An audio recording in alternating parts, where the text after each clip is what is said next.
अखिल ब्रह्मांड नायक जगत अधिपति नंदन नंद ब्रजेंद्र नंदन भगवान श्रीकृष्णेर अशेष अनुकम्पाय अशेष कृपाय आमरा सकल 22 निवासी नित्यानंद सेवाश्रमेर पक्ष थेके कलिर जुगेर महायज्ञ नाम यज्ञ उपलक्ष करे आमरा एखाने 3 दिन व्यापी भागवतीय कथा हरिकथा कृष्ण कथा आस्वादन करबार सौभाग्य प्राप्त लाभ करेছি। दूर दूरान्त থেকে যে সকল সাধুগুরু বৈষ্ণব হরিকথা কৃষ্ণ কথা आस्वादन करते এসেছেন তাদের রাতুল চরণে রহিল আমার কোটি কোটি প্রণাম। काशी कांची अवंती द्वारवती मथुरापुरी इत्यादि तीर्थ पर्यटनी यदृश्यपूर्णं तदृश्यपूर्णं श्रीमद्भागवतीय कथाश्रवणी एकोदनैमिषरोरण्ये गतो विस्तृतपूर्णे सकल जनगणमन्ये वीरनन्दनो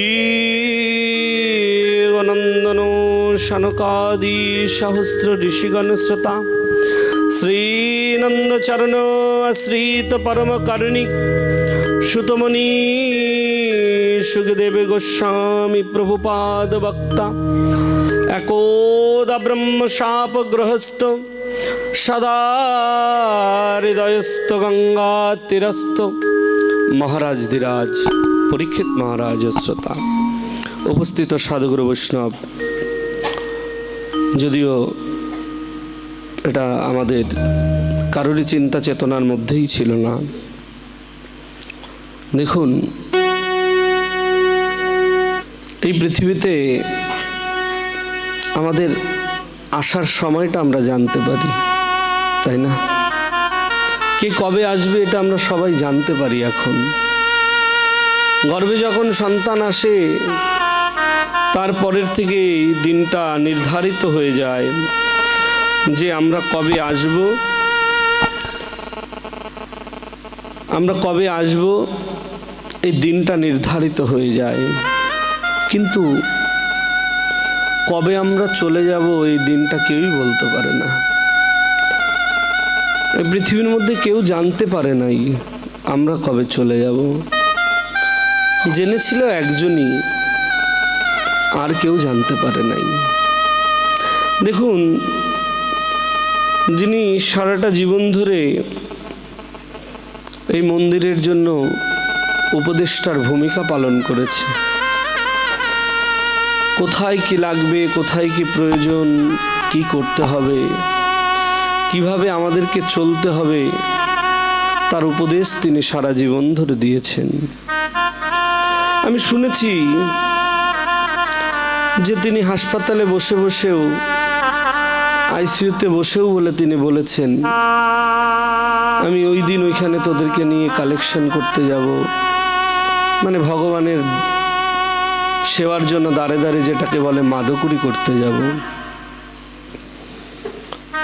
সবাইকে বলেছে চিন্তা করিস না, আমি শুক্রবার দিন যথাসময়ে চলে আসব। যে ব্যক্তির জন্য কালকে আমরা প্রার্থনা চাইলাম গোবিন্দের কাছে তিনি যেন আমাদের মাঝে সুস্থ হয়ে আসেন, তিনি এমনভাবে সুস্থ হয়ে আসলেন যে কাউকে আর কোনোদিন কষ্টই সে দেবে না। আমি নিজেও বলতে পারবো না, কেউই বলতে পারবে না। যে মানুষটার কথা আমরা কালকে পর্যন্ত চিন্তা করেছি হয়তো তিনি আসবে, সে আমাদের শ্রদ্ধনীয় ঈশ্বর সাধনচন্দ্র সাহা। বার্ধক্যজনিত কারণে তিনি বেশ অনেক দিন হাসপাতালে ছিলেন, হার্ট ফাউন্ডেশনে ছিলেন। বৃদ্ধ হলে সবাইকেই চলে যেতে হবে, সবাইকে ফাঁকি দিয়ে চলে যেতে হবে। সেই ব্যক্তিটা আজ আমাদের মাঝে নাই, আমাদেরকে ছেড়ে অনেক দূরে চলে গেছে। হয়তো তার কাছে আমরা মন চাইলেও যেতে পারবো না, কিন্তু যেতে পারবো না ঠিক আছে, কিন্তু তার জন্য আমরা সবাই একটু প্রার্থনা তো করতে পারি গোবিন্দের কাছে। গোবিন্দ, তুমি তোমার ভক্তকে যেই স্থানে নিয়ে রেখেছো সেখান থেকে নিয়ে তুমি তোমার রাতুল চরণে তাকে তুমি স্থান দিও। এই প্রার্থনাটুকুনি আমরা সবাই গোবিন্দের চরণে করব।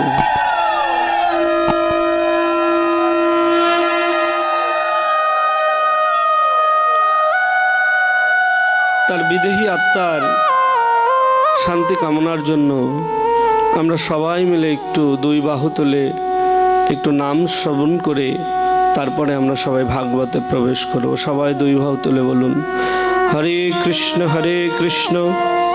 কৃষ্ণ কৃষ্ণ হরে হরে, হরে রাম রাম রাম হরে হরে। নিতাই গৌর হরি বল। জয় জয় শ্রী রাধে রাধে রাধে। অখিল ব্রহ্মাণ্ড নায়ক জগৎ অধিপতি নন্দেন নন্দ ব্রজেন্দ্র নন্দন ভগবান শ্রীকৃষ্ণ আজ 3 দিন ব্যাপী ভাগবতীয় কথার আজ দ্বিতীয় রজনী। দেখুন, একই গ্রামে হয়তো তার বাড়ির পাশেই আমাদের এই উৎসবটা। এর জন্য ভক্ত সমাবেশ অনেকটা একটু কম হয়েছে, কারণ সবার মনের পরিস্থিতি ভালো নয়। এমনি আমরা সনাতনীরা হয়তো একটা গ্রামের মধ্যে খুব কম থাকা হয়, আর যারাই থাকুক না কেন তারা নিজেদের পরিবারের মতো করেই আমরা সবাই থাকি। একজন চলে গেছে, এই দুঃখে সবাই আমরা শোকাহত হয়েছি। তো আজকে ভাগবতে আমরা সবাই এসেছি, কারণ এটা তো আর বন্ধ করা যায় না, তাই না? জীবনে সব কিছু বন্ধ হয়ে যেতে পারে, কিন্তু নাম কখনো বন্ধ হয় না, ভাগবতীয় কথা কখনো বন্ধ হয় না। কেন? এটাই তো জীবনের সারমর্ম না? চলে আমরা ঠিকই যাব, কিন্তু যাওয়ার সময় সবাই আমরা এই নামকেই তো সঙ্গে করে নিয়ে যাব, এই ভাগবতীয় কথাই তো আমরা সঙ্গে করে নিয়ে যাব। তো জীবনে যেটাই করি না কেন, এই কর্মটা যেন আমরা মন দিয়ে করতে পারি, ভক্তি দিয়ে করতে পারি, এই প্রার্থনাটুকুনি আমি সবার কাছে নিবেদন করব। সবাই একটু দুই বাহু তুলে বলেন, জয় জয় শ্রী রাধে। বাবা তুই এখন যাও যাও। রাধে রাধে। কালকে আমরা ভাগবত বিশ্রাম রেখেছিলাম ধুন্ধকারীর উপাখ্যানের ওইখানে। ধুন্ধকারীর উদ্ধার হয়েছিল ভাগবতীয় কথা শ্রবণের মাধ্যম দিয়ে। তো তথাপি এই ভাগবত কোনখান থেকে শুরু হয়েছিল? নৈমিষারণ্য অরণ্যের থেকে। অরণ্যটির নাম নৈমিষারণ্য অরণ্য কেন? ভগবান অনিমেষ দৃষ্টি দিয়ে অরণ্যটির দিকে তাকিয়ে রয়েছে। ভগবানের পলক পড়ে না, ভগবানের চক্রের প্রান্ত ভাগ সেখানে পতিত হয়েছিল, তাই অরণ্যটির নাম নৈমিষারণ্য অরণ্য। বিষ্ণুক্ষেত্র নৈমিষারণ্য অরণ্য। ৮৮,০০০ মুনি ঋষির সমষ্টিবৃন্দ, তাদের মুখপাত্র শৌনক ঋষি। প্রথম জীবনে জ্ঞানী ছিলেন, পরবর্তী জীবনে তিনি ভক্তির পথে পদার্পণ করেন। শৌনক ঋষি প্রশ্ন করছেন, উগ্রশ্রবা সুত গোস্বামী উত্তর দিচ্ছেন। লোমহর্ষ ঋষির পুত্র উগ্রশ্রবা সুত। পিতার নাম লোমহর্ষ কেন? বলছে উক্ত কর্ণ দিয়ে ভগবানের কথা শ্রবণ করত। ভগবানের কথা শ্রবণ করতে করতে প্রত্যেকটা লোমে লোমে শিহরণ জাগত, তাই তার নাম হয়েছিল লোমহর্ষ। পুত্রের নাম উগ্রশ্রবা সুত। একনিষ্ঠ ভক্তি দিয়ে এই কর্ণ দিয়ে, কর্ণটাকে গোবিন্দ কথার মধ্যে নিয়োজিত করে হরিকথা শ্রবণ করত। উক্ত কর্ণ দিয়ে হরিকথা শ্রবণ করত, তাই তার নাম হয়েছিলেন উগ্রশ্রবা সুত। এই উগ্রশ্রবা সুত গোস্বামীকে প্রশ্ন করছেন, উগ্রশ্রবা সুত গোস্বামী উত্তর দিচ্ছেন। উগ্রশ্রবা সুত গোস্বামীকে প্রশ্ন করলেন, সনক ঋষি, তুমি বলো ব্যাসদেব কেন ভাগবত লিখলেন? যদিও বা বেদব্যাস ভাগবত লিখলেন, তাহলে তিনি পরীক্ষিতের সভায় বললেন কেন? কে বলেছিল পরীক্ষিতের সভায়? সুখদেব গোস্বামী পাদ। তাই বলছে কি, বেদব্যাস ভাগবত লিখলো কেন? তিনি ভাগবত লিখে তার পুত্র সুখদেব গোস্বামীকে ভাগবত শ্রবণ করালেন কেন? সুখদেব তো এক জায়গায় বেশিক্ষণ বসে না, কেনই বা সুখদেব গোস্বামী ভাগবত শুনতে আসলেন? যদিও তিনি ভাগবত শ্রবণ করলেন, তিনি রাজা পরীক্ষিতের সভায় গিয়ে রাজা পরীক্ষিতকে হরিকথা কৃষ্ণ কথা কেন শ্রবণ করিয়েছিল, আমরা সে কথাই শুনতে চাই। বলতে লাগলেন, সুত গোস্বামী বলতে লাগলেন, দাপুরের তৃতীয় পাদে একদিন পরাশর মুনি যমুনা নদী পার হবে। তিনি যমুনা পুলিনের কাছে এসে দেখলেন একটা নৌকার মধ্যে একটা কুমারী মেয়ে বসে রয়েছে। পরাশর মুনি গিয়ে জিজ্ঞাসা করলো, মা, কে তুমি? তুমি কি আমাকে একটু যমুনা নদী পার করে দিতে পারবে? মুনিবর, আমি ধীবর রাজের কন্যা, আমার নাম সত্যবতী। আপনি আসুন, নৌকায় বসুন, আপনাকে আমি যমুনা নদী পার করে দিচ্ছি। পরাশর মুনি গিয়ে নৌকার মধ্যে বসলেন। নৌকার মধ্যে বসে বসে পরাশর মুনি গ্রন্থ লিখছেন। এই গ্রন্থের নাম হলো পরাশর সংহিতা, যেটা জ্যোতিষ শাস্ত্রের একটা গ্রন্থ। পরাশর মুনি গ্রন্থ লিখতে লিখতে স্তম্ভিত হয়ে গেলেন। সত্যবতী জিজ্ঞাসা করল, মুনিবর, কি হয়েছে? আপনাকে দেখে বিচলিত মনে হচ্ছে। হ্যাঁ ঠিক, জানো, একটা মুহূর্ত, একটা সময় যোগ হয়েছে। যদি এই মুহূর্ত, এই সময়ে কোনো সন্তান ভূমিষ্ঠ হয়, তার দ্বারা জগতের কল্যাণ হবে। ও, সন্তান ভূমিষ্ঠ হতে গেলে তো গর্ভের প্রয়োজন মুনিবর। ঠিক বলেছ। আচ্ছা, তুমি কি জগতের কল্যাণের গুরু দায়িত্বটা বহন করবে? মুনিবর, কি বলছেন? হ্যাঁ মা, আমি দৈব বলের মাধ্যমে তোমার গর্ভে সন্তান প্রদান করব। এই সন্তানের দ্বারা জগতের কল্যাণ হবে। জগতের কল্যাণের জন্য সত্যবতী গুরু দায়িত্বটা নিয়ে নিলেন। একবারের জন্য চিন্তা করে নাই আমার মান যাবে না আমার যশ হবে। শুধু এটাই চিন্তা করেছিল, জগতের কল্যাণ হবে, আমার দ্বারা জগতের কল্যাণ হবে। রাজি হয়ে গেলেন। পরাশর মুনি দৈব বলের মাধ্যমে সত্যবতীর গর্ভে সন্তান প্রদান করল। প্রসব যন্ত্রণা শুরু হয়ে গেল। নৌকাটা নিয়ে একটা দ্বীপের মধ্যে থামানো হলো। সত্যবতী দ্বীপের মধ্যে নেমে ওই দ্বীপের মধ্যে সন্তান প্রসব করল, অর্থাৎ সন্তানের জন্ম দিল। গায়ের বর্ণ হলো কালো, তাই তার নাম হয়ে গেল কৃষ্ণ। জন্মটা হলো কোথায়? দ্বীপে, তাই তার নাম হয়ে গেল দ্বৈপায়ন। এই কৃষ্ণ দ্বৈপায়ন পরবর্তীকালে তিনি বেদকে 4 ভাগে ভাগ করলেন, তাই তার নাম হলো কি? কৃষ্ণ দ্বৈপায়ন বেদব্যাস। এই কৃষ্ণ দ্বৈপায়ন বেদব্যাস বেদকে 4 ভাগে ভাগ করে তার 4 জন শিষ্যের মাধ্যম দিয়ে বেদ প্রচার করেছিলেন, যাদেরকে বলা হয় বেদের অধ্যাপক।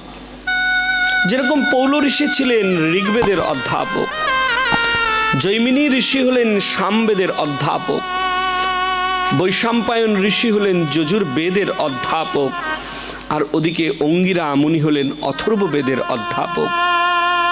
আর উগ্রশ্রবা সুত গোস্বামীর পিতা লোমহর্ষ মুনি, তিনি হয়েছিলেন পুরাণের অধ্যাপক।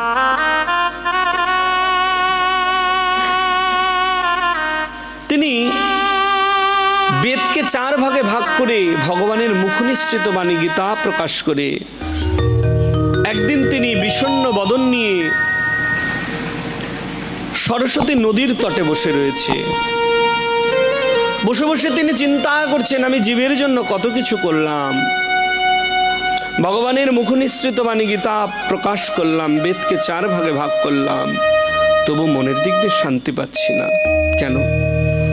বিষণ্ণ বদন নিয়ে বসে রয়েছে। এমন সময় তিনি শুনতে পেলেন কে যেন বিনাতে হরিনাম গাইছে, নারায়ণ নারায়ণ নারায়ণ।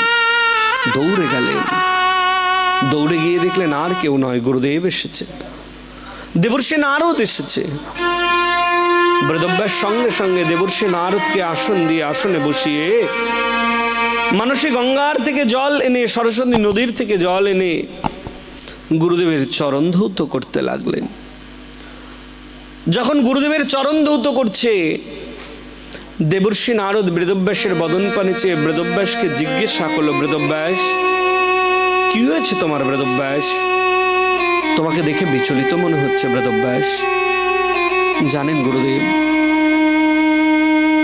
জগতের কল্যাণের জন্য আমি কত কিছু করলাম, ভগবানের মুখনিসৃত বাণী গীতা প্রকাশ করলাম, আমি বেদকে 4 ভাগে ভাগ করলাম গুরুদেব, তবু মনের দিক দিয়ে শান্তি পাচ্ছি না গুরুদেব। আরে বেদব্যাস, বেদব্যাস, তুমি একটা নৌকা তৈরি করে নৌকাটাকে সাজিয়ে যদি তুমি নৌকাটাকে জলের মধ্যে ছেড়ে দাও বেদব্যাস, ওই নৌকাটা জলের মধ্যে কিছু সময় ঘুরতে ঘুরতে নৌকাটা একটা সময় ডুবে যাবে বেদব্যাস। কেন জানো? কারণ নৌকাতে তুমি হাল দিতে ভুলে গেছো গুরুদেব। হৃদয় আমার বিষণ্ণ গুরুদেব, আর আপনি বলছেন নৌকার কথা। আমি ঠিক বুঝতে পারছি না গুরুদেব, আপনি আমাকে কি বলতে চাইছেন। আরে বেদব্যাস, তুমি জীবকে জ্ঞানের সাগরে ডুবিয়ে দিলে বেদব্যাস, কিন্তু জীবকে তো তুমি ভক্তির সাগরে ডোবাতে পারলে না বেদব্যাস। গুরুদেব, ভক্তি, হ্যাঁ বেদব্যাস, তুমি জীবকে ভক্তির সাগরে ডোবাতে পারো নাই। ভগবানের মুখনিসৃত বাণী গীতা প্রকাশ করলে, কিন্তু ভগবানের লীলা কথা তো লিখলে না, শ্রীমদ্ ভাগবত তো প্রকাশ করলে না বেদব্যাস। যখনই ভাগবতের কথা শুনেছে না, বেদব্যাসের মুখটা নিচু হয়ে গেল। আরে বেদব্যাস, কি হয়েছে তোমার বেদব্যাস? জানেন গুরুদেব, আমি যখন চিন্তা করি আমি ঋষি পরাশরের পুত্র, তখন গর্বে আমার বুকটা ভরে যায় গুরুদেব। কিন্তু গুরুদেব, আমি যখন চিন্তা করি না আমি সত্যবতীর গর্ভের থেকে জন্মেছি, তখন মুখটা নিচু হয়ে যায় গুরুদেব। কেন বেদব্যাস? গুরুদেব, ছোট জাতের গর্ভের থেকে জন্ম নিয়ে কি ভাগবত প্রকাশ করা যায়? ধৃবর কে ছিল জানেন? যাদেরকে আমরা মাঝি বলি অথবা হালদার বলি, যারা মাছ ধরে কেনা বেচা করে। তাই বলছে নিজ জাতের গর্ভের থেকে জন্ম নিয়ে কি ভাগবত প্রকাশ করা যায় গুরুদেব? আরে বেদব্যাস, এ কথা কেউ জানে না বেদব্যাস, এ কথা আমি তোমায় বলছি বেদব্যাস। জানো বেদব্যাস, আমি দাসী পুত্র দেবর্ষি নারদ। গুরুদেব, আপনি দাসী পুত্র? হ্যাঁ বেদব্যাস, এ কথা কেউ জানে না, এ কথা আজকে আমি তোমায় বলছি বেদব্যাস। গুরুদেব, কি বললেন আপনি? হ্যাঁ হ্যাঁ বেদব্যাস, জানো আমার মা ব্রাহ্মণপল্লীতে কাজ করত। মা সকালবেলায় ব্রাহ্মণপল্লীতে চলে যেত আর বিকালবেলায় ফিরে আসতো। মায়ের এক ভুলে আমার জন্ম হয়েছে। আমার পিতা কে ছিল আমি জানতাম না। ওই যে পঞ্চপাণ্ডবদের জন্ম যেরকম হয়েছিল না, মন্ত্র শ্রবণের মাধ্যম দিয়ে, তাই বলছে মায়ের একটা ভুলে আমার জন্ম। আমার পিতা কে ছিল জানতাম না। সকালবেলা মা চলে যেত, বিকালবেলা আসতো। আমি সারাদিন একা একা বসে থাকতাম জানো বেদব্যাস। মা যখন ফিরে আসতো না, আমি দৌড়ে গিয়ে মায়ের কোলে উঠে বলতাম, মা, ও মা, তুমি যখন থাকো না না, আমার বড্ড ক্ষুধা পায় মা। মা আমার মুখের মধ্যে হাত চেপে দিয়ে বলতো, বাবা তুমি দাসী পুত্র, দাসী পুত্রের এই কথা বলতে নাই বাবা। মা, তুমি যখন থাকো না, আমার না অনেক খেলতে ইচ্ছা করে মা। বাবা, ওরা ব্রাহ্মণ, ওদের সঙ্গে খেললে তোমার চরণ লেগে গেলে অপরাধ হয়ে যাবে। ও তাই? জানো, মা যখন আসতো আমি মায়ের কোলে বসে থাকতাম, মা আমাকে খাইয়ে দিত। একদিন মা চলে গেলেও কিছু সাধুরা এসে আমায় জিজ্ঞাসা করছে, খোকা, এই খোকা, তুই কি বলতে পারবি ব্রাহ্মণ পল্লীটা কোথায়? ও মা, তোমরা জানো না? তোমরা জানো না আমি তো দাসী পুত্র, আমার মা ব্রাহ্মণ পল্লীতে কাজ করে, আমি জানবো না ব্রাহ্মণ পল্লী কোথায়? আর কে জানবে বলো? ও তাই? আমাদেরকে একটু নিয়ে যাবি? আমি সাধুদেরকে নিয়ে গেলাম, জানো, আমি সাধুদেরকে ব্রাহ্মণ পল্লীতে নিয়ে গেলাম। এক বৃদ্ধ দাদুকে ডেকে বললাম, দাদু, ও দাদু, দেখো তোমার সঙ্গে কে দেখা করতে এসেছে দাদু। দাদু বাইরে বেরিয়ে এসে দেখলো অনেক সাধু এসেছে, তারা চতুর্মাস ব্রত করতে এসেছে। দাদু সাধুদেরকে ঘরের মধ্যে ঢোকালো। আমি যখন চলে আসবো আমাকে ডেকে বলছে, খোকা, একটু দাঁড়াবি? কি হয়েছে দাদু? জানিস তো আমার বয়স হয়েছে, আমি আগের মতো সাধু সেবা করতে পারি না, তুই যদি আমার সঙ্গে প্রতিদিন এসে একটু সাধু সেবা করে দিস আমার বড় উপকার হবে দাদু। ঠিক আছে দাদু, তুমি চিন্তা করো না, আমি প্রতিদিন এসে এসে তোমার সঙ্গে সাধু সেবা করে দেব। আমি নিত্যদিন যাই, আমি সাধু সেবা করি, সাধুদের খরমটা আগিয়ে দিই, স্নান করবার জলটা ভরে দিই, পুষ্প চয়ন করে দিই, তুলসী পত্র চয়ন করে দিই, আমি সাধু সেবা করি। জানো, সাধুরা এক জায়গায় বসে না হরি কথা বলে, কৃষ্ণ কথা বলে, আমি কিচ্ছু বুঝতে পারি না। একদিন কি হলো, এক সাধু আমায় ডেকে জিজ্ঞাসা করছে, খোকা, তুই প্রসাদ পাস? আমি বললাম, ওমা, মা বলেছে তুমি জানো না দাসী পুত্রের প্রসাদ পেতে নাই, আমি প্রসাদ পাই না। ও ঠিক আছে, আজকে আমি কিছু প্রসাদ রেখে যাব, তুই পেয়ে নিস। সাধু প্রসাদ পেয়ে চলে গেল। আমি গিয়ে দেখলাম ওই থালার মধ্যে কিছু প্রসাদ রয়েছে। আমি সেই সাধুর অধরামৃতটা পেলাম। জানো বেদব্যাস, জানো বেদব্যাস, আমি আগে হরি কথা বুঝতাম না, কৃষ্ণ কথা বুঝতাম না বেদব্যাস, কিন্তু যেদিন থেকে আমি সাধুর অধরামৃত পেলাম তার পরের দিন থেকে আমি হরি কথা বুঝতে পারি বেদব্যাস, আমি কৃষ্ণ কথা বুঝতে পারি।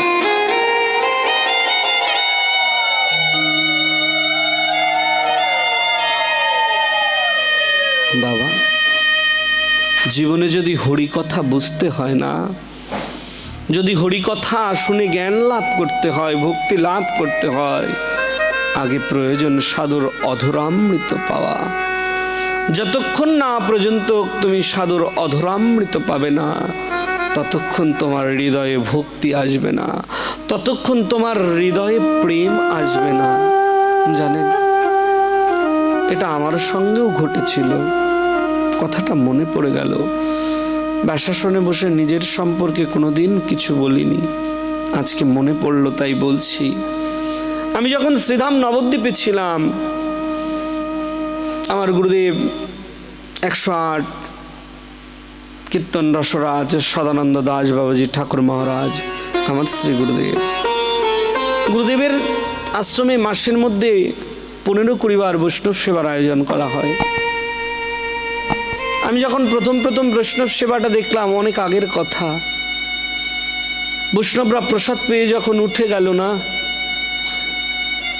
আমি এক গুরু ভাইকে দেখলাম একটা ছোট্ট একটা গ্লাস নিয়ে, ওই বৈষ্ণবরা যেখান থেকে প্রসাদ পেয়ে উঠে গেছে, ওই বৈষ্ণবের প্রত্যেকটা পাতের থেকে একটু একটু করে প্রসাদ ওই গ্লাসের মধ্যে রেখে দিচ্ছে।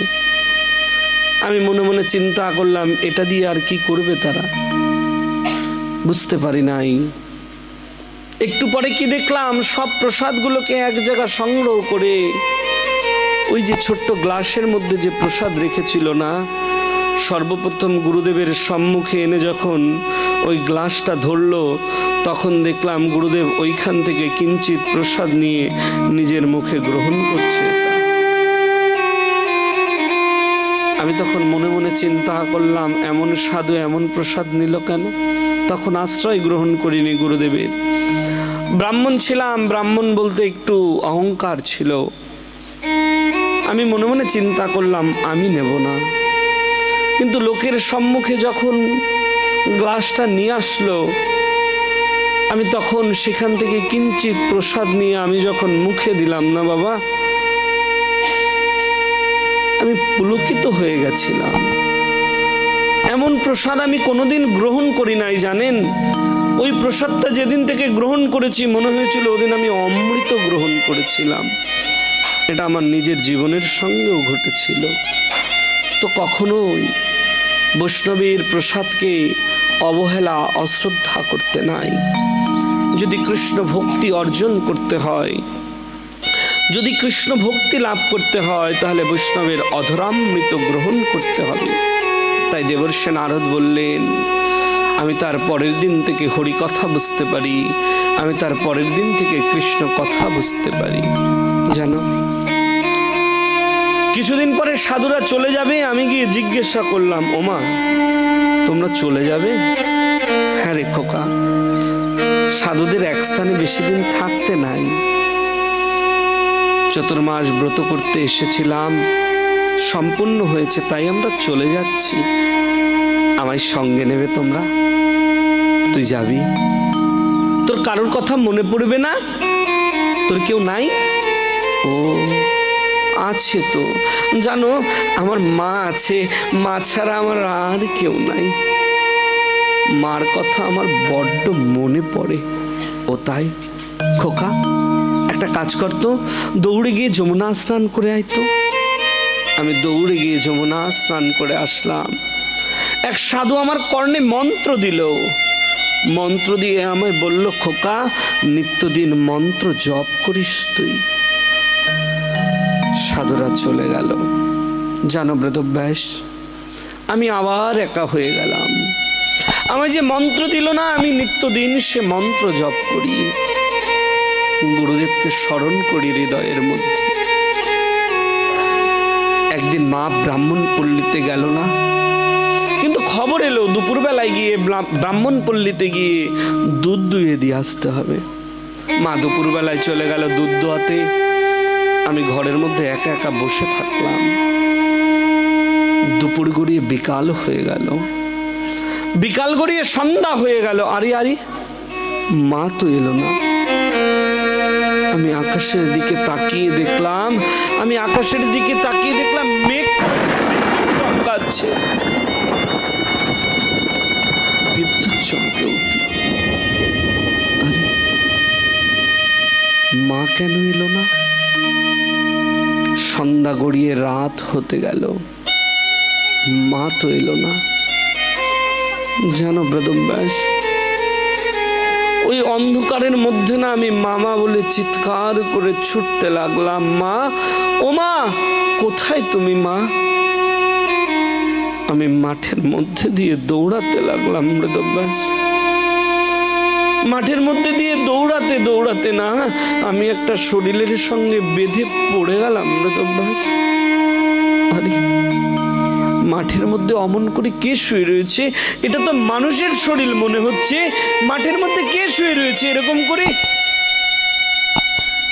জানো, বিদ্যুৎ চমকে উঠল। আমি কি দেখলাম? আরে মাঠের মধ্যে মা শুয়ে রয়েছে। আমি চিৎকার করে বলতে লাগলাম, মা ও মা তুমি মাঠের মধ্যে শুয়ে রয়েছে কেন? মা ওঠো, মা ওঠো। মা কথা বলছে না। আমি মাকে ধরে কাঁদতে লাগলাম ব্রতব্যাস। আমার মা কথা বলছে না। আমি ভগবানকে ডাকতে লাগলাম, ভগবান তুমি আরেকটি বার বিদ্যুৎ চমকাও, ভগবান তুমি আরেকটি বার বিদ্যুৎ চমকাও। বিদ্যুৎ চমকে আমি কি দেখলাম জানো? মা যেখানে শুয়ে রয়েছে না, মার পাশে একটা কালসর্প ফনা তুলে আমায় বলে গেল, খোকা তোর মাকে দংশন করেছে, তোর মা যে আর বেঁচে নাই। আমি মাকে ধরে কাঁদতে লাগলাম, মামা বলে চিৎকার করতে লাগলাম। মা, আমার মার কথা বলছে না বেদব্যাস, মা ছাড়া আমার আর কেউ ছিল না। আমি বড় একা হয়ে গেলাম বেদব্যাস, বড় একা হয়ে গেলাম, আমার আর কেউ নাই। আর আমার এখনো আর একজন আছে তো। কে বলেছে আমার কেউ নাই? আমার গুরু আছে, আমার গুরু আছে তো। বেদব্যাস কত পাহাড় নদী পর্বত অতিক্রম করে না একটা বৃক্ষের তলে বসে বসে ওই গুরুদেব যে মন্ত্র দিয়েছিল না, আমি মন্ত্র জপ করতে লাগলাম বেদব্যাস। জানো বেদব্যাস, একদিন আমি মন্ত্র জপ করছি, মন্ত্র জপ করতে করতে একটা পরম জ্যোতির দর্শন পেলাম বেদব্যাস। কিছুক্ষণ জ্যোতির দর্শন পেয়ে জ্যোতিটা কোথায় চলে গেল, আমি চোখ খুলে বলতে লাগলাম, ভগবান কোথায় গেলে ভগবান? তুমি আমায় ছেড়ে চলে গেলে ভগবান। একটা দৈব বাণী হলো,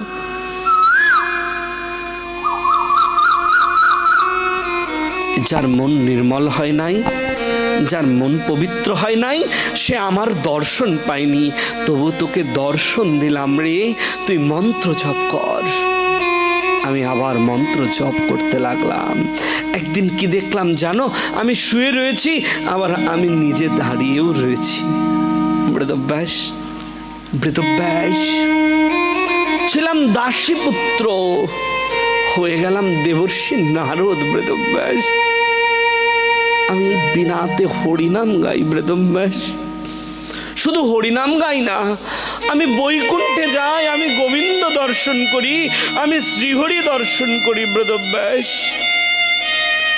আমি যদি সত্যবতীর গর্ভর থেকে জন্ম নিয়ে আমি যদি দাসী পুত্র থেকে দেবর্ষি নারদ হতে পারি বেদব্যাস, তুমি সত্যবতীর গর্ভর থেকে জন্ম নিয়ে ভাগবত প্রকাশ করতে পারবে না বেদব্যাস। বেদব্যাস গুরুদেবের চরণ ধরে কাঁদতে লাগলো, গুরুদেব আমায় কৃপা করুন, গুরুদেব আমায় কৃপা করুন, গুরুদেব। কৃপা করলেন। দেবর্ষি নারদ কৃষ্ণদ্বৈপায়ন বেদব্যাসকে ভাগবতের চতুর্শ্লোকী বাসুদেব মন্ত্র দিয়ে দিলেন। সেই ভাগবতের চতুর্শ্লোকী বাসুদেব মন্ত্র নিয়ে তিনি অপরক্ষ অনুভূমি দিয়ে তিনি ভাগবত প্রকাশ করলেন। তিনি সেই ভাগবত তার পুত্র সুখদেব গোস্বামীকে শ্রবণ করিয়েছিলেন। সুখদেব গোস্বামী রাজা পরীক্ষিতের সবাই গিয়ে রাজা পরীক্ষিতকে হরিকথা কৃষ্ণ কথা শ্রবণ করিয়েছিলেন। দ্বিতীয় প্রশ্ন কি করেছিল? দ্বিতীয় প্রশ্ন করেছিলেন, পরীক্ষিত রাজা, তিনি রাজ্য সম্পদ সবকিছু পরিত্যাগ করে দিয়ে তিনি কেন হরিকথা শুনতে আসলেন? বলতে লাগলেন, কুরুক্ষেত্রের যুদ্ধ শেষ হয়েছে। অশ্বত্থামা কি করলেন? দ্রৌপদীর 5 জন পুত্রকে মেরে দিলেন, মেরে ফেললেন, মুন্ডু কেটে নিয়ে চলে গেলেন। অন্ধকার ঘর। দ্রৌপদী এসে যখন ঘরের মধ্যে আলো জ্বালিয়েছে, দেখছে শুধু রক্ত আর রক্ত। বিছানার মধ্যে শুয়েছিল, যখন চাদরটা সরালো দেখছে আর কেউ নাই। দ্রৌপদীর 5 জন পুত্রের নিথর দেহটা ওইখানে পড়ে রয়েছে। দ্রৌপদী চিৎকার করে উঠল। দ্রৌপদীর চিৎকার শুনে না সঙ্গে সঙ্গে অর্জুন ছুটে আসলো। কি হলো দ্রৌপদী, তুমি কাঁদছো কেন? অর্জুন, সব শেষ হয়ে গেল, আর কেউ থাকলো না, আমরা নিঃস্ব হয়ে গেলাম, দেখো আমাদের পুত্ররা আর নাই। অর্জুন কাঁদতে লাগলো। কথা দিল, দ্রৌপদী তুমি চিন্তা করো না, আমাদের পুত্রদের যে প্রাণ নিয়েছে না, আমি তাকে তোমার সম্মুখে এনে তার প্রাণ কেড়ে নেব। কৃষ্ণ আসলেন, কৃষ্ণকে জিজ্ঞাসা করলো, কৃষ্ণ কি করলো এমন কর্মটা? কৃষ্ণ বললেন, অর্জুন, এটা কে করেছে জানো? অশ্বত্থামা। শুনে সঙ্গে সঙ্গে অর্জুন ছুটতে লাগলেন, পিছনে পিছনে কৃষ্ণও গেলেন।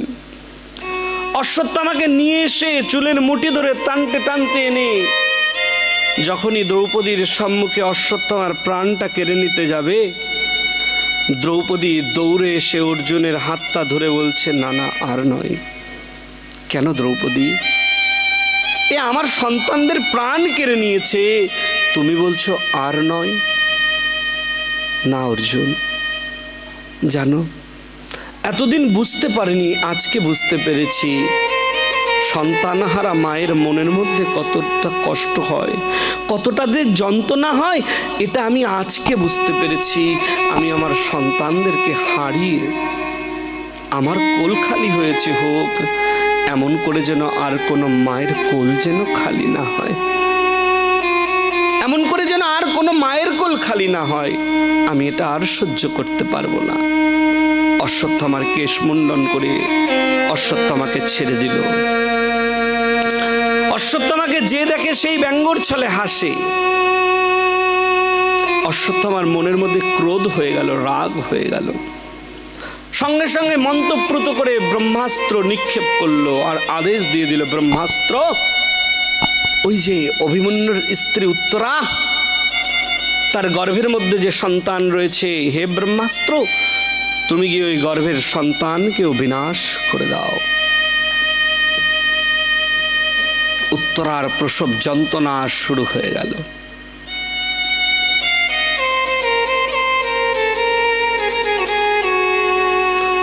প্রসব যন্ত্রণা শুরু হয়ে গেল। সঙ্গে সঙ্গে কৃষ্ণকে স্মরণ করতে লাগলেন, হে গোবিন্দ, কোথায় তুমি? তুমি এসে আমার গর্ভকে রক্ষা করো।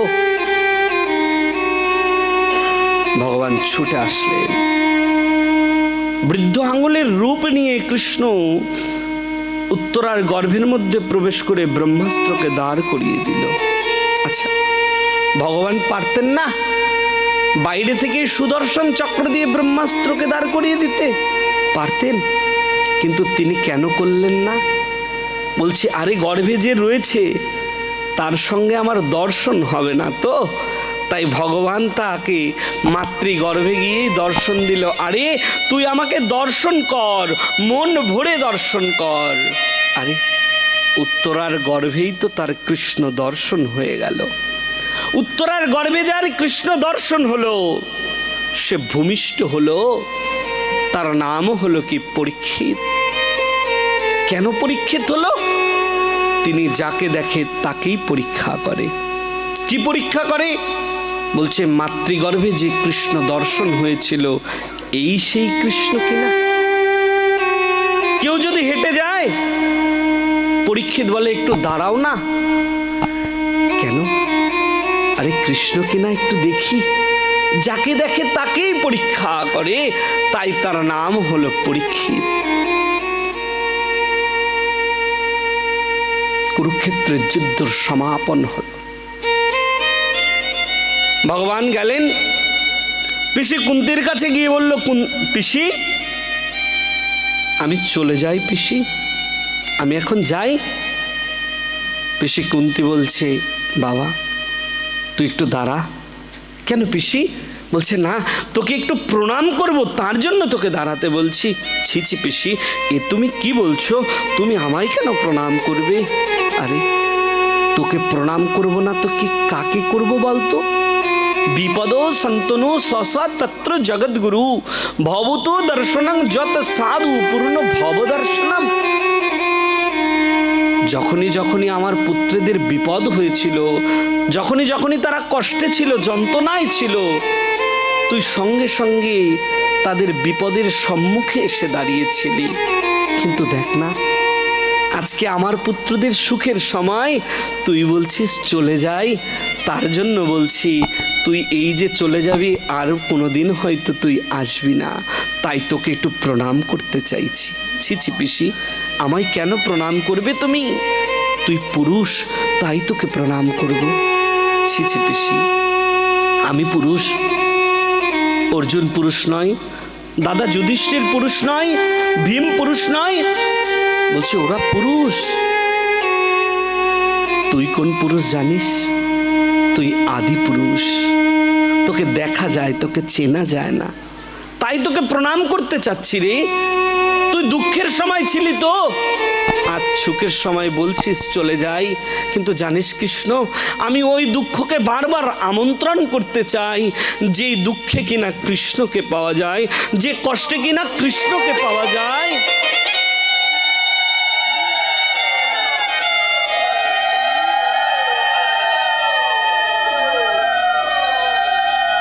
ধর্মরাজ চলে আসলেন। ধর্মরাজ এসে বলছে, কৃষ্ণ, আমি কি শুনলাম কৃষ্ণ, তুমি বলে চলে যাবে? হ্যাঁ দাদা, তুমি ঠিক বলেছ দাদা। কৃষ্ণ, সবে কুরুক্ষেত্রের যুদ্ধ শেষ হয়েছে, আত্মীয় পরিজন, ভাই, গুরুদেব সবার প্রাণ চলে গেছে, মনটা বড় বিষণ্ণ রয়েছে, কষ্টে রয়েছে।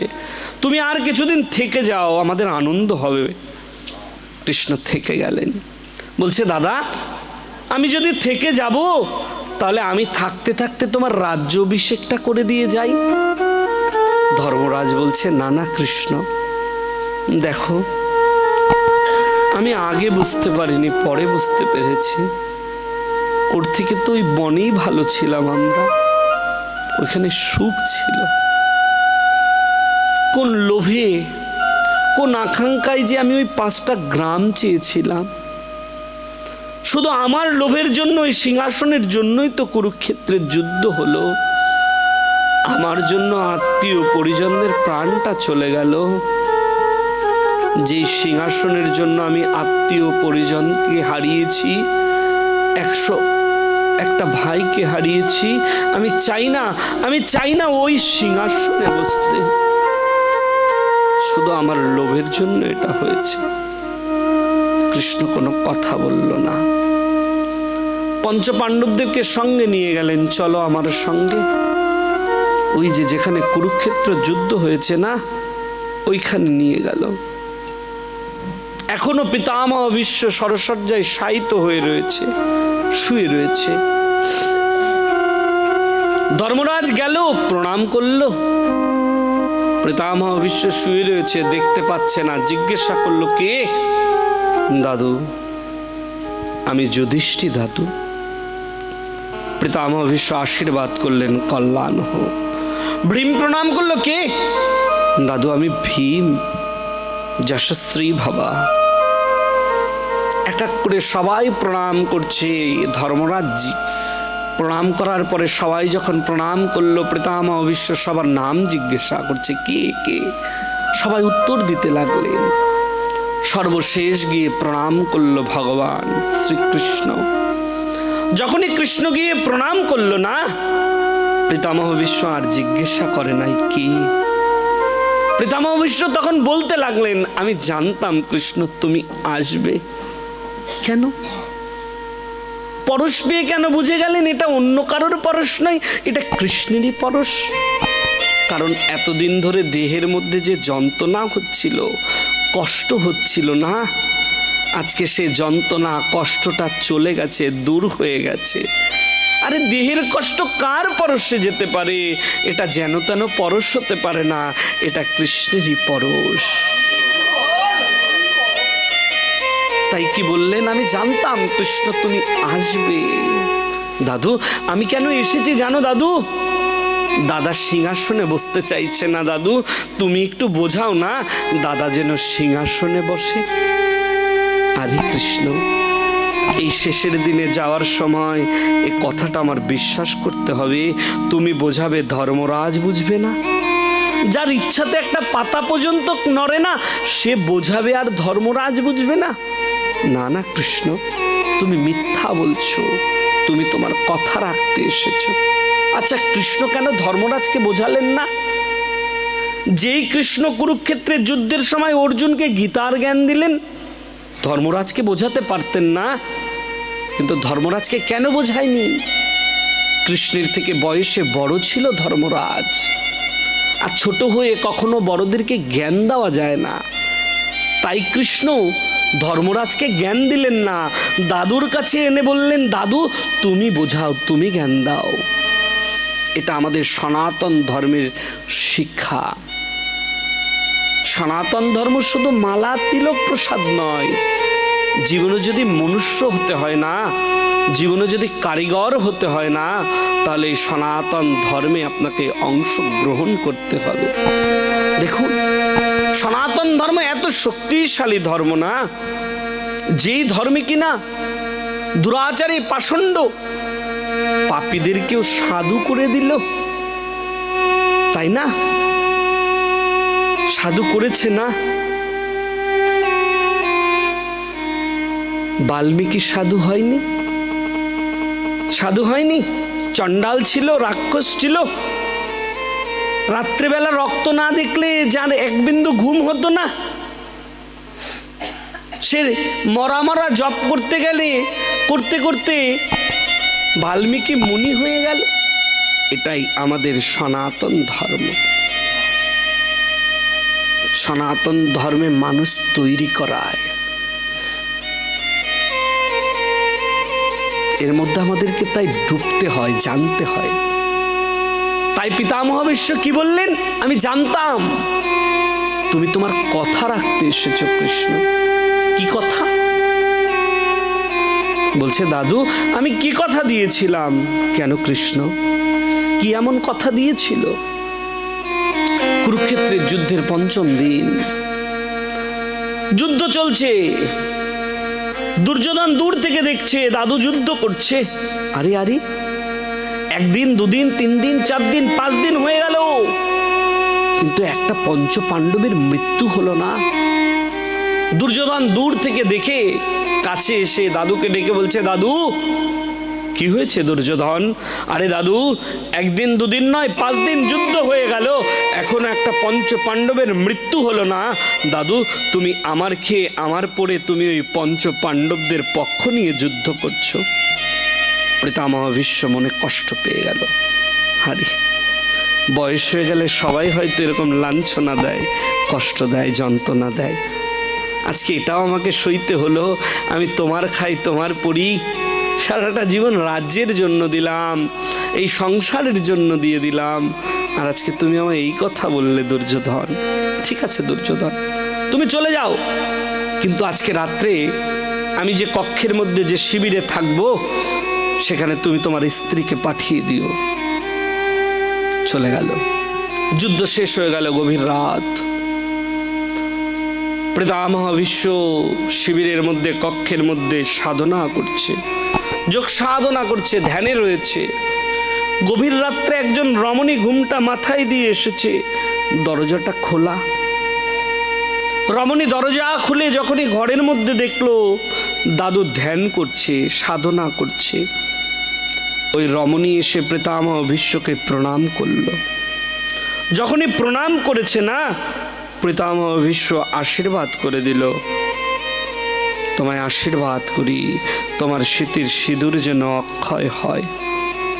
যখনই আশীর্বাদ করেছে না, ওই রমণী তখন বলতে লাগলো, দাদু, হ্যাঁ দাদু তুমি আমায় আশীর্বাদ করো দাদু, আমার যেন পঞ্চ স্বামী জীবিত থাকে দাদু, আমার স্মৃতির সিঁদুরটা যেন অক্ষয় হয়ে থাকে। আরে আরে আরে, কে তুমি? এই সময়, এই ক্ষণে তোমার তো আসার কথা ছিল না, কে তুমি? পঞ্চস্বামী। রমণী ঘুমটাটা একটু সরিয়ে বলছে, দাদু আমি আর কেউ নয় দাদু, আমি দ্রৌপদী দাদু। দ্রৌপদী, এই সময় তো তোমার আসার কথা ছিল না, এই সময় তো দুর্যোধনের স্ত্রীর আসার কথা ছিল, তুমি আসলে কেমন করে? আমি তো এই কথা কাউকে বলিনি, এই কথা আমি জানি আর দুর্যোধন জানে, তুমি জানলে কেমন করে দ্রৌপদী? ও, আর একজনকে বলতে হয় না, আর একজনকে জানাতেও তো হয় না। কাকে জানাতে হয় না গো? কাকে বলতে হয় না? বলছে যে মনের মধ্যে থাকে না তাকে নতুন করে কোনো কিছুই তো বলার প্রয়োজন হয় না, সে তো মনের সব খবরটাই রাখতে পারে। দ্রৌপদী, তুমি একা এসেছো না সে তোমাকে সঙ্গে করে নিয়ে এসেছে? দ্রৌপদী, দাদু আমি একা আসিনি দাদু, আমাকে কৃষ্ণ সঙ্গে করে নিয়ে এসেছে। কোথায় কৃষ্ণ? দাদু কৃষ্ণ এসেছে, কিন্তু ভয়ে ভিতরে ঢুকতে পারছে না। ভয়, এই দাসকে ভয়। কোথায়? বলছে দরজার বাইরে দাঁড়িয়ে রয়েছে কৃষ্ণ। পিতামহ ভীষ্ম উঠে গেলেন, উঠে গিয়ে যখনই দরজার পাশে গেলেন কৃষ্ণকে ডাক দিল পিতামহ ভীষ্ম। কৃষ্ণ, হ্যাঁ দাদু। ভয় পেলে যেরকম চমকিত হয়ে যায় না, ভগবান চমকিত হয়ে বলছে দাদু কি হয়েছে দাদু? আরে কৃষ্ণ, কি তোমার ছলনা!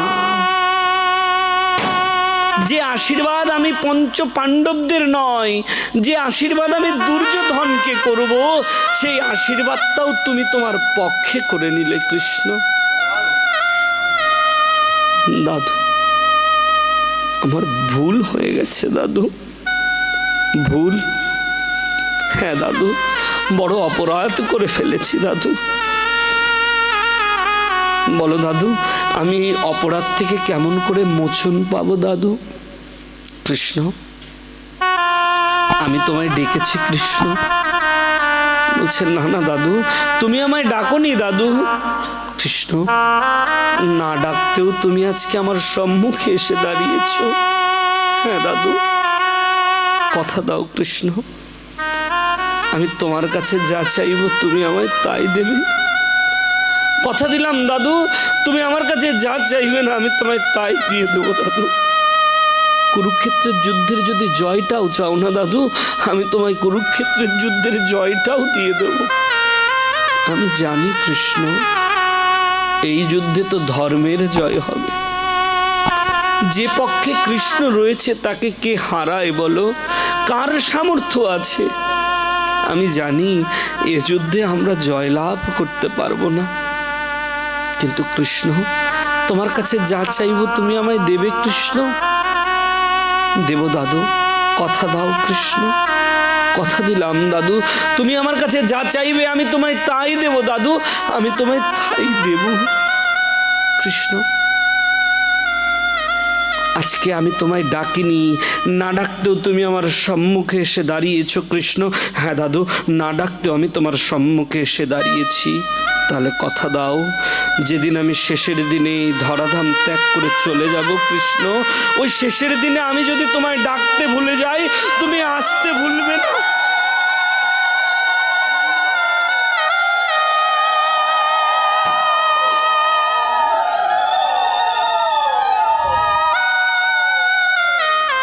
এ কথা কেউ জানে না কৃষ্ণ। আজ উত্তরায়ণ হয়েছে, আজ আমার চলে যাওয়ার দিন। এই শেষের দিনে তুমি তোমার কথাটা রাখতে এসেছো কৃষ্ণ। ভগবান বলতে লাগলেন, দাদু আমার অনেক রূপ দাদু, তুমি আমায় কোন রূপে দর্শন করতে চাও দাদু?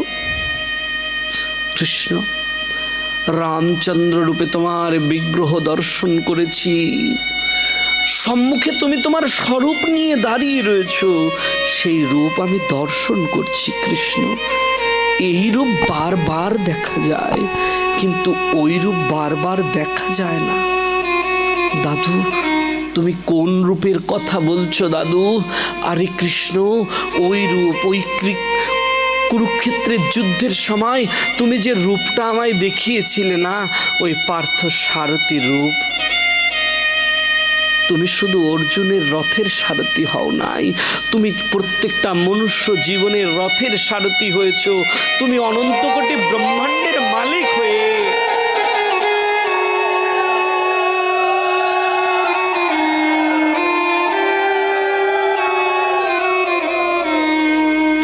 অনন্ত কোটি ব্রহ্মাণ্ডের মালিক হয়ে, তুমি ভগবান হয়েও, তুমি জগদীশ্বর হয়েও তুমি তোমার ভক্তকে উচ্চ স্থানে রেখে তুমি তোমার ভক্তের চরণের সামনে বসে রয়েছ। তুমি প্রত্যেকটা মনুষ্যকে দেখিয়ে দিলে তুমি অর্জুনের রথের সারথি হও নাই। আমি সেই পার্থ সারথির রূপটা আর একবার দর্শন করতে চাই কৃষ্ণ। ভগবান পার্থ সারথির রূপে আবার দাঁড়ালেন। পিতামহ ভীষ্ম পার্থ সারথির রূপ দর্শন করে বদন দিয়ে কৃষ্ণ নাম উচ্চারণ করতে করতে পিতামহ ভীষ্ম জীবনের শেষ নিঃশ্বাসটা ত্যাগ করে দিলেন। বাবা, এটাই আমাদের পরম পাওয়া, জানেন। জীবনে যত কর্মই করি না কেন, কিন্তু চিন্তন থাকতে হবে গোবিন্দ সেবা, চিন্তন থাকতে হবে কৃষ্ণ সেবা। অহর্নিশে কৃষ্ণকে স্মরণ করতে হয়। জানেন বাবা, আমরা গোবিন্দের কাছে প্রার্থনা করি, গোবিন্দ ধন দিও, যশ দিও, অর্থ দিও, সম্পদ দিও, চাইতে নাই। গোবিন্দের কাছে চাইতে হয় কি জানেন? গোবিন্দ তুমি আমায় কৃপা করো গোবিন্দ, শেষের দিনে আমি যেদিন চলে যাব, ধরাধাম ত্যাগ করব গোবিন্দ, আমি যদি কিছু না পারি, এই বদন দিয়ে যেন তোমার কৃষ্ণ নামটা উচ্চারণ করতে করতে যেতে পারি।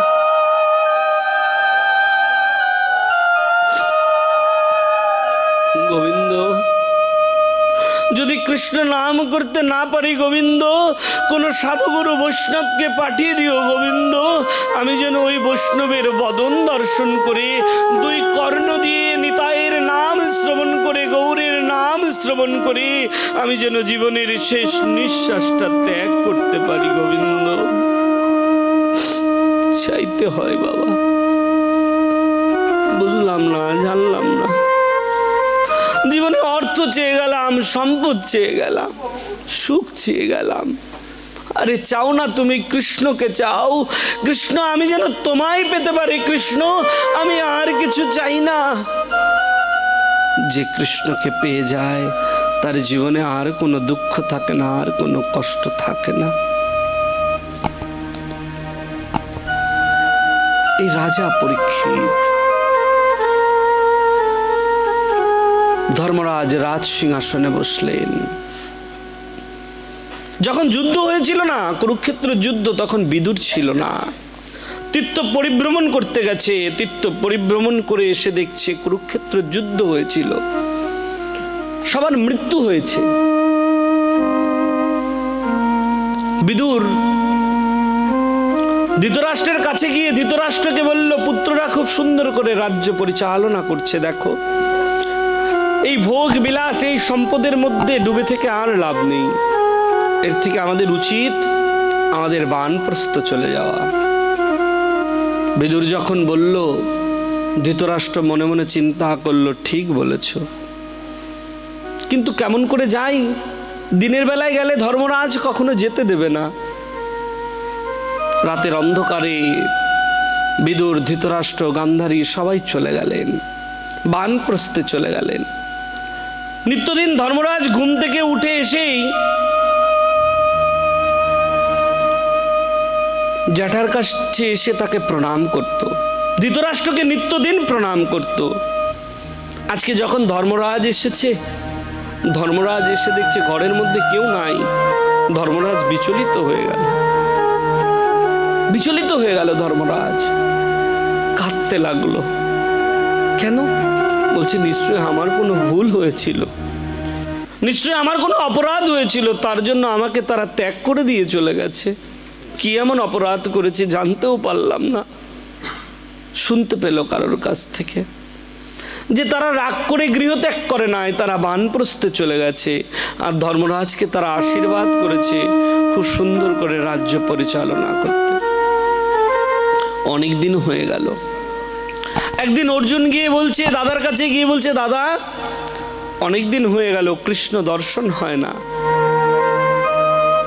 আমি একটু কৃষ্ণ দর্শন করতে চাই, আমি একটু দ্বারকায় যেতে চাই। অর্জুন দ্বারকার উদ্দেশ্যে যাত্রা করল, কিন্তু অনেক দিন হয়ে গেল অর্জুনও আসছে না।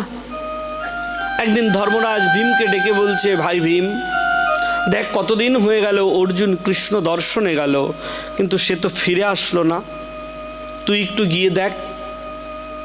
ভীম এমন সময় রওনা দেবে, সঙ্গে সঙ্গে অর্জুন চলে এসেছে, কিন্তু অর্জুন কাঁদছে, বলছে দাদা আর কিছু থাকলো না। দাদা কি হয়েছে ভাই, তুই অমন করে কাঁদছিস কেন? দাদা যার জন্য আমি গান্ডীপে শক্তি পেতাম না, এই ধনুকে, যার জন্য তুমি বলবান হয়েছে বুদ্ধিতে, ভীম যার জন্য শক্তি অর্জন করেছে, সে আর আমাদের মাঝে নাই। কৃষ্ণ আমাদেরকে ছেড়ে পরম ধামে চলে গেছে দাদা। সঙ্গে সঙ্গে ধর্মরাজ সিংহাসনের মধ্যে বসে পড়ল। কি হবে থেকে আর এই রাজ্যে থেকে কি হবে?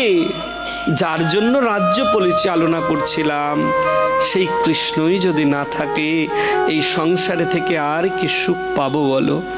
আমরাও সবাই চলে যাই। ধর্মরাজ যাত্রা করলেন, পঞ্চপাণ্ডব সঙ্গে গেলেন, দ্রৌপদীর সঙ্গে গেল। স্বর্গে আহরণের জন্য তারা যাত্রা করল।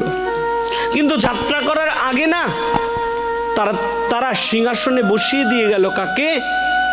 রাজা পরীক্ষিতকে। এই রাজা পরীক্ষিত খুব সুন্দর করে রাজ্য পরিচালনা করছে। একদিন রাজা পরীক্ষিত রাজ্য পরিভ্রমণ করছে। রাজ্য পরিভ্রমণ করতে করতে তিনি দেখতে পেলেন একটা শূদ্রবংশীয় রাজা এক বৃদ্ধকে প্রহার করছে। সঙ্গে সঙ্গে রাজা পরীক্ষিত ক্রোধিত হয়ে গেল। তার তরবারি নিয়ে যখনই তার প্রাণ নিতে যাবে, সঙ্গে সঙ্গে সে তার চরণে আত্মসমর্পণ করে নিবেদন করতে লাগলো, রাজন আমার প্রাণ আপনি নেবেন না। কে তুমি? বলছে আমি আর কেউ নয়, আমি হচ্ছি কলি। আমার রাজত্ব শুরু হয়েছে। ও তুমি যদি কলি হও তাহলে এটা কে? সে বলতে লাগলো আমি হলাম ধর্ম। সত্যতে আমার 4টে চরণ ছিল, ধর্মের উপর ভর করে ওই 4 চরণের উপর আমি দাঁড়িয়েছিলাম। ত্রেতায় আমার 3টে চরণ, দাপরে এসে আমার 2টো চরণ হয়েছিল, কিন্তু এই কলিতে এসে আমি একটা চরণের উপরে ভর করে দাঁড়িয়ে রয়েছি। এটা ধর্মের চরণের উপরে ভর করে দাঁড়িয়ে রয়েছি। পরীক্ষিতের কাছে যখন কলি আত্মসমর্পণ করলো, ক্ষত্রিয় ধর্ম হচ্ছে ক্ষত্রিয়র কাছে যদি কেউ আত্মসমর্পণ করে, ক্ষত্রিয় তার কখনো প্রাণ কেড়ে নেয় না। কলিকে ছেড়ে দিল, কিন্তু ছেড়ে দেওয়ার আগে বলল দেখো আমার রাজ্যে সব চলবে না। তোমার রাজত্ব শুরু হয়েছে ঠিক আছে, কিন্তু আমার রাজ্যে নয়। তাহলে কোথায় থাকবো? বলতে লাগলেন অভ্যর্তিদস্তদাস্তৈন স্থানানি কলয়ো দদাহ দ্রুতপানং স্ত্রী সুনা যত্র ধর্মচ্যুত বিধু। তুমি কোথায় গিয়ে থাকবে? যেখানে যেখানে পশু হত্যা হয়, যেখানে যেখানে মদ্যপান করা হয়, যেখানে অবৈধ স্ত্রী সঙ্গ হয়, যেখানে জুয়া খেলা হয়, তুমি এই সব স্থানে গিয়ে থাকবে। কলি বলতে লাগলেন রাজন আপনার রাজ্যে এরকম কোনো স্থান নাই। কেন বলতে লাগলেন? কলিকে যদি প্রবেশ করতে হয়, রাজা পরীক্ষিতের অভ্যন্তর দিয়েই প্রবেশ করতে হবে। আর আমি যদি এই সব স্থানে থাকি তাহলে তো আমি রাজা পরীক্ষিতকে সবসময় দেখতে পারবো না। তার জন্য একটু ছলনা করে কলি বলতে লাগলেন রাজন আপনার রাজ্যে এরকম কোনো স্থান নেই, আপনি একটু আমাকে আর একটু ভালো জায়গায় থাকার কথা বলুন না, যেখানে গিয়ে আমি একটু শান্তিতে থাকতে পারি। রাজা পরীক্ষিত চিন্তা করলেন আচ্ছা ঠিক আছে, যদি এরকম কোনো স্থান না থাকে তাহলে তুমি স্বর্ণের মধ্যে গিয়ে বিরাজ করো। আরে যখনই বলেছে স্বর্ণের মধ্যে বিরাজ করতে, কলি তো খুশি হয়ে গেল, সুযোগ পেয়ে গেলাম। গেল তো গেল, কোথায় গেল জানেন? ওই যে রাজা পরীক্ষিত মাথার মধ্যে স্বর্ণের যে মুকুট পরে রয়েছে না, কলি সঙ্গে সঙ্গে গিয়ে রাজা পরীক্ষিতের মস্তকের উপরে বসে গেল। সব সময় রাজা পরীক্ষিতকে দেখছে কেমন করে রাজা পরীক্ষিতের অভ্যন্তর দিয়ে কলি প্রবেশ করতে পারে। একদিন রাজা পরীক্ষিত মৃগয়ায় গেছে, একটা একটা মৃগের পিছনে ধাবিত হয়ে মৃগটা যখন পলায়িত হয়ে গেল, তখন রাজা পরীক্ষিত তৃষ্ণার্ত কাতর হয়ে জল অন্বেষণ করতে করতে সৌমিক ঋষির আশ্রমে গিয়ে সৌমিক ঋষির কাছে জল চাইলেন। কিন্তু সৌমিক ঋষি ধ্যানস্ত্র, অনেকবার জল চাইলেন কিন্তু সৌমিক ঋষি উত্তর দিলেন না। রাজা পরীক্ষিত ক্রোধিত হয়ে ধনুকের অগ্রভাগ দিয়ে একটা মৃত সর্প তুলে রাজা পরীক্ষিতের গলার মধ্যে ঝুলিয়ে দিলেন। যখনই রাজা পরীক্ষিত মৃত সর্পটা সৌমিক ঋষির গলায় ঝুলিয়ে দিল, সৌমিক ঋষির আশ্রমে ছিল কুশ নামক এক ঋষি, সৌমিক ঋষির শিষ্য। এই দৃশ্যটা দর্শন করে কুশ দৌড়ে চলে গেলেন কার কাছে? সৌমিক ঋষির পুত্র সিংহীর কাছে। সিংহী বাচ্চাদের সঙ্গে খেলা করছিল। কুশ গিয়ে ডেকে বলছে, আরে সিংহী এদিকে আয়, শুনে যা তাড়াতাড়ি আয়। সিংহী দৌড়ে এসে বলছে, কি হয়েছে, এমন করে ডাকছিস কেন? বলছে, জানিস কি হয়েছে? একটা ঘটনা ঘটে গেছে। রাজা পরীক্ষিত আশ্রমে এসেছিল। তা ভালো কথা? বলছে, না না, ভালো কথা নয়। আরে গুরুদেবের কাছে জল চেয়েছিল, গুরুদেব জল দেয়নি তো। রাজা পরীক্ষিত গুরুদেবের গলার মধ্যে একটা মৃত সর্প জড়িয়ে দিয়ে রাজা পরীক্ষিত চলে গেছে। সঙ্গে সঙ্গে ক্রোধিত হয়ে গেল সৌমিক ঋষির পুত্র সিংহী। সামনেই ছিল কৌশিকী নদী।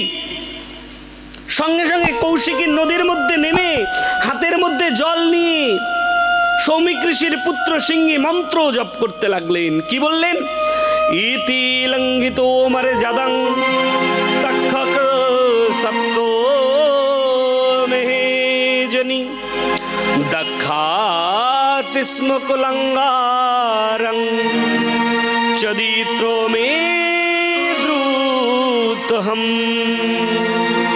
ইতি লঙ্ঘিত মারে জাদাং, যে মর্যাদা লঙ্ঘন করেছে সেই রাজা পরীক্ষিতকে আমি অভিশাপ করছি, 7 দিন অন্তে তক্ষকের দংশনে তার মৃত্যু হয়ে যাবে। অভিশাপ দিয়ে সিংহী আশ্রমে ফিরে আসলো কাঁদতে কাঁদতে। পুত্রের কণ্ঠস্বর শুনে, কাদার কণ্ঠস্বর শুনে সৌমিক ঋষির ধ্যান ভঙ্গ হয়ে গেল। আরে পুত্র, তুই কাঁদছিস কেন? না না বাবা, রাজা এসে তোমার গলায় মৃত সর্প ঝুলিয়ে দিয়েছে, তাই কাঁদছি বাবা। বাবা তুমি চিন্তা করো না, আমি রাজাকে উপযুক্ত শাস্তি দিয়েছি বাবা। কি শাস্তি দিলি? বলছে, আমি রাজাকে অভিশাপ করে দিয়েছি, 7 দিন অন্তরে তক্ষকের দংশনে তার মৃত্যু হয়ে যাবে পিতা। ছি ছি পুত্র, এ তুই কি করেছিস? রাজা পরীক্ষিতের কোনো দোষ ছিল না। সে আমার কাছে জল চেয়েছিল, অন্বেষণ করেছিল, আমি উত্তর দিতে পারিনি। রাজার তো কোনো দোষ নাই। জানো পুত্র, রাজ্যের রাজাও গুরু হয়, আর তুমি তার শিষ্য হয়ে সেই গুরুর চরণে অপরাধ করে দিলে।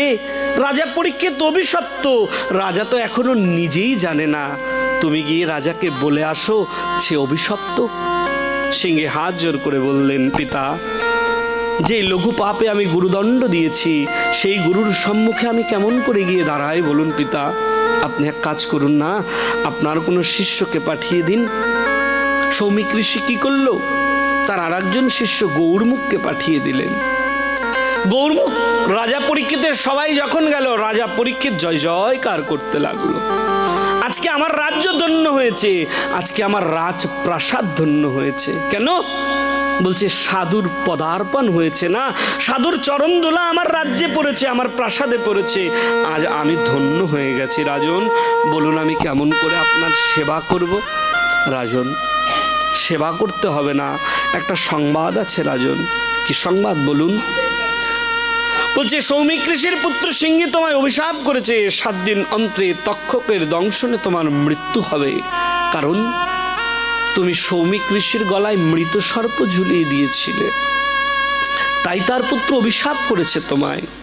যখনই শুনেছে না 7 দিন অন্তরে তক্ষকের দংশনে তার মৃত্যু হয়ে যাবে, রাজা পরীক্ষিত সিংহাসনে বসেছিল, উঠে আনন্দ নৃত্য শুরু করে দিয়েছে। গৌরমুখ মনে মনে চিন্তা করছে, রাজার মাথা খারাপ হয়ে গেছে মৃত্যুর খবর পেয়ে। বলছে, রাজন কি হলো আপনার? বলছে, আজকে আমার বড় আনন্দের দিন। আনন্দ? মৃত্যুর খবর পেয়ে কেউ কোনোদিন আনন্দ পায়?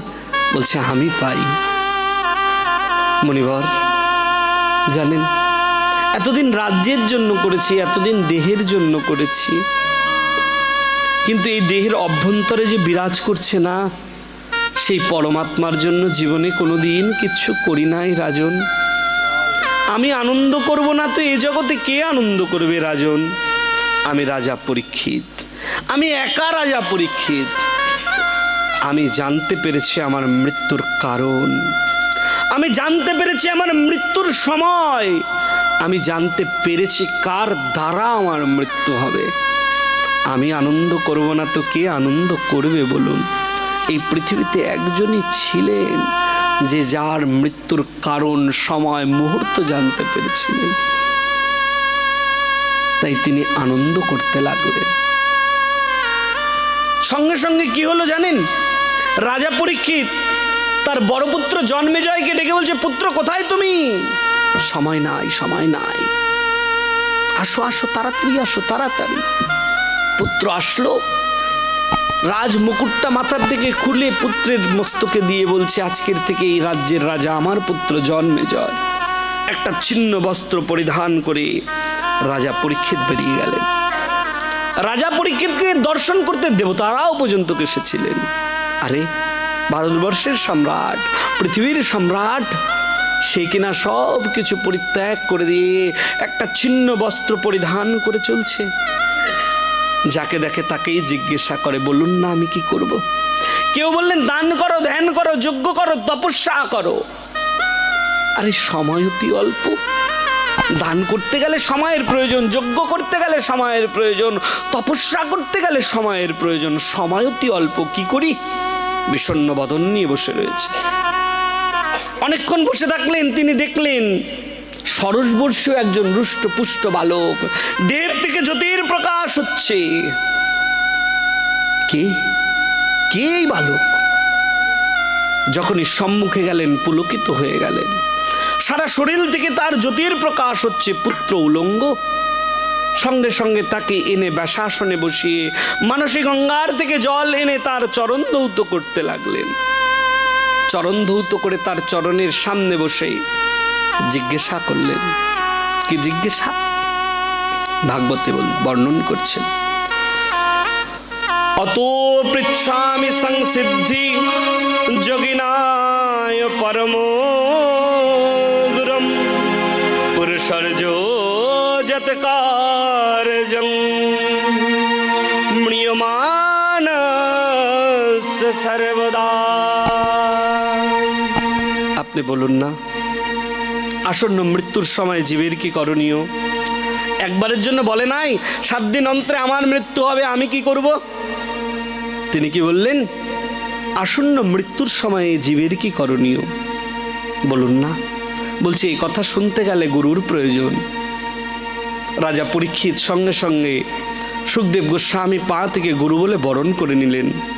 আপনি আমার গুরুদেব, বলুন না গুরুদেব কি করব আমি, আর সবাই বা কি করবে?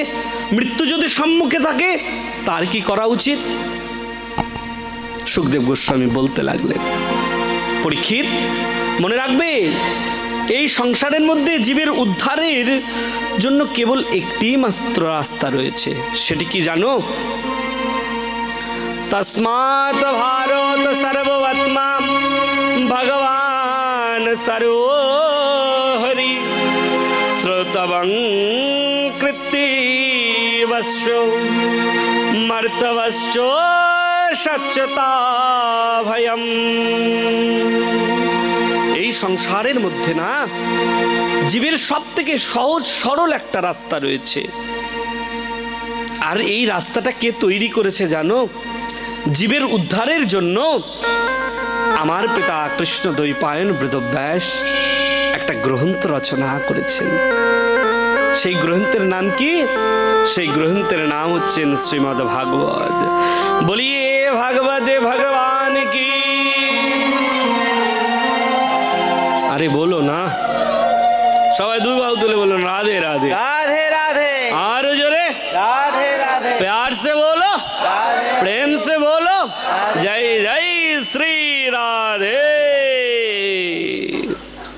যখনই বলল জীবের উদ্ধারের জন্য আমার পিতা একটা গ্রন্থ রচনা করেছেন। কি গ্রন্থ? ভাগবত। পরীক্ষিত প্রশ্ন করলেন, গুরুদেব এই ভাগবতের মধ্যে এমন কি আছে গুরুদেব যেটা শ্রবণ করলে জীবের উদ্ধার হয়ে যায়? বলতে লাগলেন, রাজন মন দিয়ে শোনো। অতো সর্গ বিসর্গস্য চ স্থানং প্রসনো মুতয় মন্নন্তরে রে সানু কথা নিরোধা মুক্তিরাশ্রয়। এই ভাগবতের মধ্যে 10টা মাহাত্ম্য রয়েছে। ব্রহ্মাণ্ডের উৎপত্তি, সৃষ্টি, স্থিতি, কর্মবাসনা, মন্বন্তর, প্রত্যাবর্তন, ভাগবত কর্তৃক পালন, মুক্তি আর হচ্ছে আশ্রয়। ও তাই? আচ্ছা গুরুদেব, আপনি বললেন ব্রহ্মাণ্ড, এই ব্রহ্মাণ্ড কি গুরুদেব? এই ব্রহ্মাণ্ড কাকে বলে গুরুদেব? রাজন, এগুলো শুনতে গেলে একটা প্রয়োজন আছে। কি প্রয়োজন গুরুদেব? বলছি এমন করে হরিকথা ভাগবত শ্রবণ করা যায় না রাজন। তাহলে কেমন করে শুনতে হয় গুরুদেব? তারও বর্ণন করছে। জিতা সনজিতা সস্ত জিতা সঙ্গ জিতেন্দ্রিয় স্থূলো ভগবত রূপে মনম সন্ধারয়ে ধিয়া। যদি ভাগবত শ্রবণ করতে হয় না, তাহলে তোমার দেহ, মন, প্রাণ সব কিছু গুরুর চরণে সমর্পণ করে দিয়ে তোমাকে হরিকথা, কৃষ্ণ কথা শ্রবণ করতে হবে। রাজা পরীক্ষিত তাই করলেন। নিজের দেহ, মন, প্রাণ সব কিছু গুরুর চরণে অর্পণ করে দিয়ে গুরুর কাছে প্রথম প্রশ্ন করলেন রাজা পরীক্ষিত, গুরুদেব স্বর্গ কি গুরুদেব? এই স্বর্গের মধ্যে এমন কি আছে গুরুদেব? উপস্থিত সাধুগুরু বৈষ্ণব, দেখুন রাত হয়তো অনেক হয়ে গেছে, সবাই হয়তো বিচলিত। আজকে এখানে সবাই অনেক পরিশ্রম করেছে। পরিশ্রমের থেকে বড় কথা হচ্ছে তাদের মনের মধ্যে যে ক্লান্তি, দুঃখ, বেদনা, যন্ত্রণা রয়েছে, তবু তারা এই দুঃখ যন্ত্রণাটা বহন করেও তারা কিন্তু দূর থেকে দাঁড়িয়ে দাঁড়িয়ে বসে বসেও হরিকথা শুনছে। এটাই হচ্ছে হরিকথার মাহাত্ম্য, জানেন? এটাই কৃষ্ণ কথার প্রকৃত মাহাত্ম্য। যদিও ভাগবত একবার বলতে শুরু করলে তো বিশ্রাম করতে মন চায় না, কিন্তু কি বা করব বলুন? আমরা শুরুটাই করি এমন রাত থেকে, যার বেশি বলার ইচ্ছা থাকলেও তো আমরা বলতে পারি না। ভাগবত পরপরভাবে বিস্তারিতভাবে বর্ণন করতে হয়। যেখান থেকে খুশি একটু আলোচনা করে উঠে গেলাম, এভাবে তো ভক্ত শিখতে পারে না, জানতে পারে না। ধারাবাহিকভাবে আলোচনাটা করলে ভাগবত সম্পর্কে আমাদের অনেক জ্ঞান উপলব্ধি হয়। তো গুরুদেব আমাকে যেভাবে শিখিয়েছেন, যেভাবে কৃপা করেছেন, আমি সে পথেই সবসময় অগ্রসর করার চেষ্টা করি। তো নৈমিষার অরণ্যে দ্বিতীয় দিবসে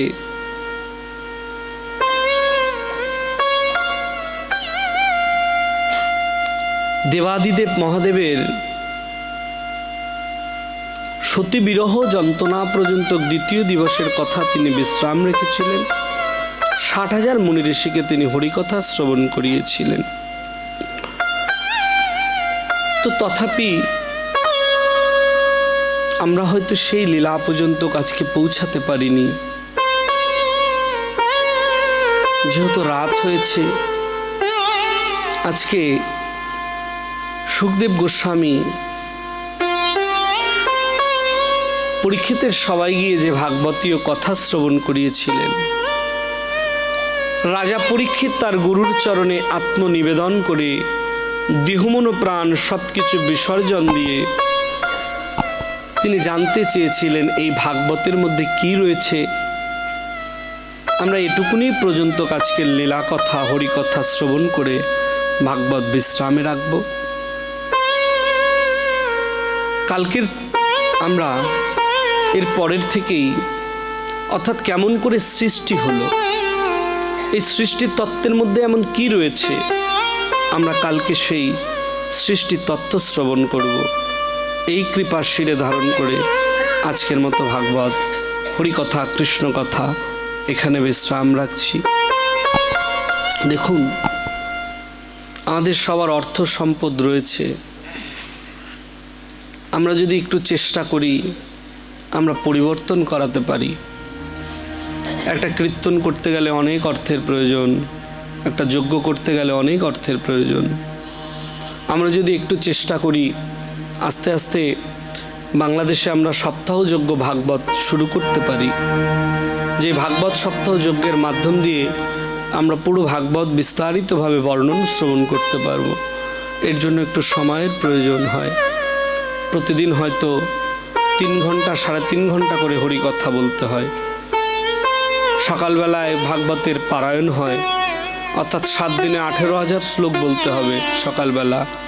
দিনের বেলা যে শ্লোকগুলো পাঠ করা হয়, রাত্রেবেলা সে শ্লোকের ব্যাখ্যা করতে হয়। সেই ভাগবত সপ্তাহ যজ্ঞের ধারাবাহিক দিয়েই আমি ভাগবত নিত্যদিন করি। কিন্তু আমি প্রত্যেকটা কমিটির কাছে চাইব আস্তে আস্তে যেন তাদের মনের মধ্যে এই ভাগবত সপ্তাহ জ্ঞানযজ্ঞের বাসনা যেন আস্তে আস্তে সঞ্চয় হয়, যেন বাংলাদেশের প্রত্যেকটা জায়গায় ভাগবত সপ্তাহ যজ্ঞ হয়। কিন্তু ভাগবত সপ্তাহ যজ্ঞ মানেই 7 দিনে 7 জন পাঠক নয়, যে কোনো একজন বক্তাকে দিয়েই 7 দিন হরিকথা কৃষ্ণ কথা শ্রবণ করতে হবে, তাহলে সেটাই হচ্ছে ভাগবত সপ্তাহ যজ্ঞ। দেখুন, আমি আমার কথা বলছি না, হয়তো আপনারা বহুবার লীলা শুনেছেন, কিন্তু